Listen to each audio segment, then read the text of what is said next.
Public বিশ্ববিদ্যালয় জনগণের টাকায় চলমান সরকারি বিশ্ববিদ্যালয়। এসএসসি দেওয়ার পর প্রত্যেক শিক্ষার্থীর উচিত দিনরাত বিসর্জন দিয়ে, প্রেম ভালোবাসা জলাঞ্জলি দিয়ে, সবকিছু বাদ দিয়ে শুধু পাবলিকে পড়ার চেষ্টা করা।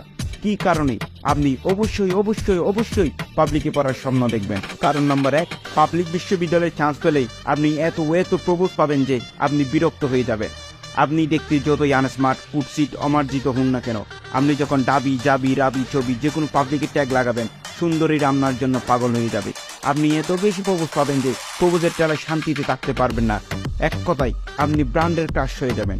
কনভেশন পেজে শুধু আপনার নামে কনভেশন আসতেই থাকবে। আর গার্লফ্রেন্ড, আপনার তো 3-4টারও বেশি গার্লফ্রেন্ড থাকবে। কারণ নাম্বার 2, পাবলিক ভার্সিটির কার্ড সারা জীবনের পাঠ। আপনি যখন পাবলিকে চান্স পাবেন তখন সমাজ আপনাকে মেধাবী, শিক্ষিত, উচ্চ শ্রেণীর মানুষ হিসেবে সম্বোধন করবে। ভার্সিটির কার্ড, লোগোযুক্ত গেঞ্জি, টি শার্ট নিয়ে যখন ঘুরবেন সবাই আপনাকে ভয় পাবে। কেউ আপনার সাথে মাথা উঁচু করে কথা বলতে পারবে না।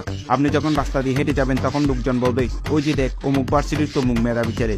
এক কথায় আপনি একজন উচ্চপদস্থ মানুষ হিসেবে চলাফেরা করবেন। কারণ নাম্বার 3, পাবলিকে আমাদের টিউশনের কোনো অভাব নাই। আপনি যখন পাবলিক ভার্সিটির চান্স পাবেন, পাবলিকে চান্স পাওয়ার পরেই আপনি শুধু টিউশনের অফার পাবেন।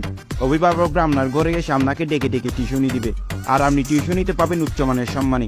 আপনি টিউশনির টাকায় নিজে খেয়ে ঘুরে ফিরে আরো এত টাকা বেঁচে যাবে যে সেই টাকায় আপনি বিয়ে করে বউ চালাতে পারবেন। অনেক পাবলিকান শুধু টিউশনি করে তার পুরো পরিবার চালায়, সংসার চালায়। কারণ নাম্বার 4, পাবলিকে পড়াশোনার কোনো প্যারা নাই। পাবলিকে চান্স পাইলে পড়াশোনা একদমই করা লাগে না। পরীক্ষার আগের দিন স্যারের শিটগুলোতে একবার চোখ বুলালেই আপনি কমপক্ষে সিজিপিএ 3.50 থেকে 4 পয়েন্ট পেয়ে যাবেন। আর এখানে ক্লাসের কোনো চাপ নাই, মন চাইলে করবেন, মন না চাইলে করবেন না। অ্যাসাইনমেন্ট, প্রেজেন্টেশন এগুলো এখানে মজা, একদমই মজা হিসেবে নেবে। পড়াশোনার চাপ বলতে একদমই নাই। কারণ নাম্বার 5, পাবলিকে পড়লেই আপনি নিজের অজান্তেই পুরো বাংলাদেশ ঘুরে ফেলবেন, ফেরও পাবেন না। যেহেতু পড়াশোনার কোনো প্যারা নাই, তাই শুধু ঘোরাঘুরি হবে। ভার্সিটিতে শুধু ট্যুর আর ট্যুর। এই দিন পিকনিক, ওই দিন বন্ধুদের সাথে ট্যুর, গ্রুপ ট্যুর। অর্থাৎ আপনি নিজের অজান্তে পুরো বাংলাদেশ ঘুরে ফেলবেন, ফেরও পাবেন না। কারণ নাম্বার 6, পাবলিক বিশ্ববিদ্যালয়ের ক্যাম্পাসে হাঁটতে জ্ঞানী হয়ে যাবেন।